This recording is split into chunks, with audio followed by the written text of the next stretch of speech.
Good morning, Butler. I'm Nolan Mikowski, and this is the Butler Beat. Just 8 days ago, our world lost a man who stands for all that is good. A man who was willing to stand up for what is right, no matter the cost. Former South African President Nelson Mandela died at age 95. To discuss this tragic passing, and also about the Center for Faith and Vocation here at Butler, is the president of the CFE, Judy Cebula. Judith, thank you for joining me today. Good morning. So Judith, just personally, as we all know that this passing of Nelson Mandela was very tragic and did affect a lot of people, how did it affect you personally? Whenever I hear about a leader of his stature passing, I think it's an important opportunity to look at what this person stood for. I mean, he lived to be 95, so I'm not really sad. I think he lived a good life. But I think it's a chance for us to see a person who really made a difference with his life, ask ourselves, what did that mean historically? And begin to reflect on, what does it mean for me? If anybody is interested in knowing what Nelson Mandela did as a person, you have to look at a person who took a risk. And it's an opportunity, I think, for each of us, myself included, to say, when do I take a risk? When do I stand up for something I care deeply about? It's not to suggest that each of us is going to be called to the great world stage like Nelson Mandela was, but it is a chance to look at what he really stood for and to imagine, well, what is it that I stand for? Am I ever going to be in a position to take a chance, to take a risk, to answer a call? So it's an important opportunity to do some personal reflection as well as to understand a moment in history. Yeah, it really does. Just kind of putting things into perspective, really showing you that just one man really can make a difference. You know, with him spending so much time in prison for going out against what South Africa was at the time, and then how he ends up to be this great man for what he did, just really is remarkable how Absolutely. such an ordinary man can do that. So then, that's definitely how it's been affected. Then once you initially heard about his passing, what were kind of some things that were going through your head just kind of right when you heard about the news? Well, I think what's intriguing from a Butler perspective, I mean, I think professionally, I imagine this is an important opportunity for our campus community because just back in September, our university helped open the Desmond Tutu Center for Global Reconciliation. And for those who don't know, Desmond Tutu, Archbishop Desmond Tutu of South Africa, and Nelson Mandela worked side by side, especially in the 1990s. So Nelson Mandela leaves prison, and then he's elected president of South Africa. And again, the first truly freely elected president of South Africa. And set in motion with Desmond Tutu a process of healing, reconciliation.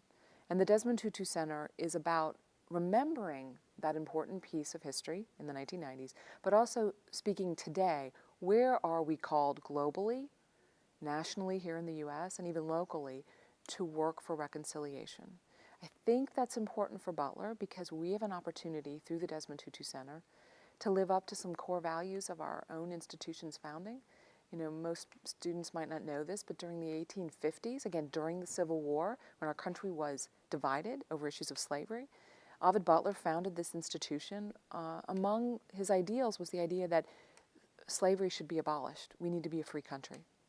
So when we imagine today, how do we stand for justice? It's an important way to look back at our own founding, to imagine what Desmond Tutu did with Nelson Mandela.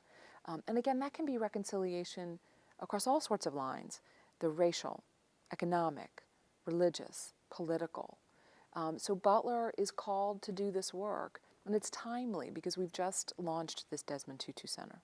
Yeah, it was really a good point. And as you mentioned the Desmond Tutu Center, we'd like to touch on just about what that center is going to do and perhaps how the Center for Faith and Vocation will try to work hand in hand with the center. Great question. Okay, so the Desmond Tutu Center is a joint initiative between Butler University and Christian Theological Seminary, which is close by. Again, Christian Theological Seminary, CTS for short, used to be the Butler School of Religion, and in the 1950s it became its own school, but it's always been a neighbor of our campus. And so it's great to see Butler, a very secular private university, working with a religious institution, a seminary, to do reconciliation work. I think it's going to be really interesting to see how we bring these two cultures together. And in some ways, maybe a little bit of reconciliation with our institutions. We have a shared history. What does it mean now in the 21st century to work together? So that's one part. Now, the Center for Faith and Vocation, which is where I work and the center that I direct, we strive to work on religious diversity, interfaith work, help students who have no religious perspective or students who are Muslim, Christian, Jew, Hindu, Buddhist, atheist, agnostic, collaborate on service projects? How do those students work together to have interesting conversations about study abroad or about justice work? So we work on reconciliation, interfaith understanding all the time. And the other piece is if a student at Butler is working wants to have a career in healthcare, wants to do global business work, wants to be a political science major, potentially a lawyer, a physician, how are those students called to make a difference in their world? And I think a possibility for the Desmond Tutu Center is to help Butler students really think about that. The CFE really wants to be part of that as well. Quite practically, the first thing we're going to do is next year, the 14-15 academic year, the Desmond Tutu Center and the Center for Faith and Vocation are going to collaborate on a seminar series called Religion and Global Reconciliation. So our lecture series is going to be looking at this. Alan Bosak, who's the anti-apartheid theologian who directs the Tutu Center here in Indianapolis, is going to be a keynote speaker. And we hope to bring some wonderful leaders from around the world to speak during that series. So that's a very specific way that the Center for Faith and Vocation is going to work with the Tutu Center. Yeah, it seems like they will really do nothing but help not only Butler, but the community of Indianapolis. That the Desmond Tutu Center will really be there and will really be a support system for many people in some ways. So as we were talking about Desmond Tutu Center, he was actually here on campus just a short time ago to discuss his life and his journey. And I know that you were there to listen to him talk. What are some key things that you remember that he talked about his life when he was here at Butler? Great question. So what I really loved about hearing him speak is that this is a man in his early 80s. He's an elderly man. He's kind of frail.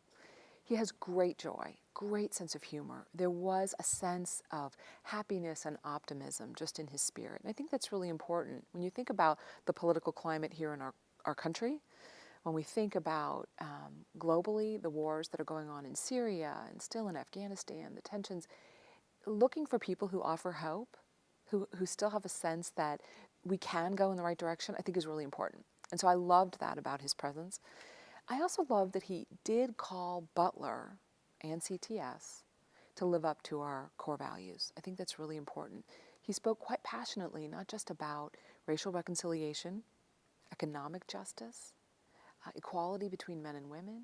He also spoke about the very important issues of justice regarding gay, lesbian, transgendered, and bisexual people. That's important. Our state here in Indiana, we're struggling with some of these questions. So it was a very important opportunity for all of us here at Butler and at CTS to put some of this stuff into context. So he was joyful, he was hopeful, but he was also a really good teacher. So it was a momentous time for Butler to have him on our campus. Yeah, and it really is, I'm sure it was definitely a different perspective for people that are listening to him. So many people around the United States, it's so typical to hear it in people like Dr. Martin Luther King and other people that impacted America. So I'm sure having someone from such a different background is just so eye-opening for others and can really put everything else into perspective. And then just going back to Nelson Mandela and trying to tie it into the CFE and the values that you were talking about before they stand is, one thing that Mandela said once was that education is the most powerful weapon which you can use to change the world. And I feel like that's something that really the CFE has embraced, just with Butler being at the university, that it really is about education, that really is the root for any sort of change. I think it's important to understand that so many students here at Butler come to campus having grown up with, at some level, a sense that you do community service. You want to make a difference. You want to do good in the world. I think your generation has really been given that, which is a powerful thing. But by the time you get to college, the next level of understanding of what that means needs to kick in, and that is rooted in reflection. Well, what do I really believe? What do I really care about? Where does my heart break when I think about my local community here in Indiana, the nation, the world? Because unless we do that kind of deeper reflection, we're never going to figure out what does it mean to be called to a life that's got purpose and meaning and contribution. And that's what the center is striving to do here at Butler. The CFE really wants students to discover, what does it mean to have a life that's meaningful, that has purpose, where I can make a contribution. So education is critical.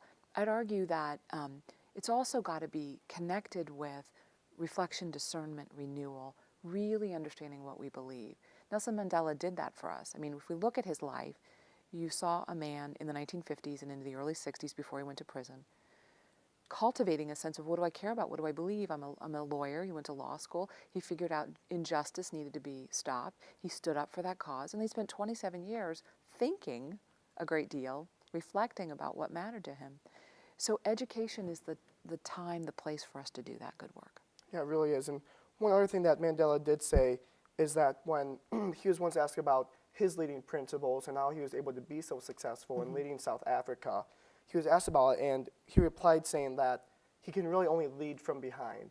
Now, there's no other way to lead a group of people other than being in the back and letting them take over. Right. How does the CFE inhibit these sort of things? So I think what he was saying is that he was reflecting a great deal of humility in that statement.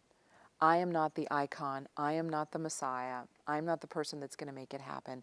I may set an example. I may give you a path to follow, but you must do the work. Any educator at Butler, not just me and over at the Center for Faith and Vocation, I think any of us is doing our best work when we get you all, you as students, to take responsibility, to have the courage to follow your convictions, to live them out. Leading from behind or even leading from the middle happens when student religious associations help set a course for interfaith work, not when I tell them, here's this cool interfaith opportunity for you to take part in. I think when it happens with SGA, Student Government Association took a vote around the issues of constitutional amendment here in Indiana to change the Constitution of Indiana to outlaw same-sex marriage. Students did that. And when students are given a chance to lead and to grow, then they're living up to what Mandela said, is we lead from behind or we lead from the middle. So it's a powerful message about humility. Yeah, that really is. And I'm sure even though Mandela isn't here today, I'm sure just having these things happen through what he worked for is really all that he would have wanted. And seeing the sort of change that he sparked all around the world is really what he wanted. It's important to remember, too, he ran for president one time and got elected, and then he said, I'm not going to do it anymore. Somebody else has to take over. He did not want to be the focus of it. He said, I'm just one person in one point in history, and I think that's a powerful message. It really is, and that just shows to his true humility and while leading such a great nation and the world that he really still stayed humble, and is really something that he'll be remembered for. Well, Judith, I wanted to thank you for visiting me today. I had a great time. We really hope to see you again sometime. And that is all the time we have today for the Butler Beat. I'm Nolan Mikowski. Have a great Christmas break, everybody.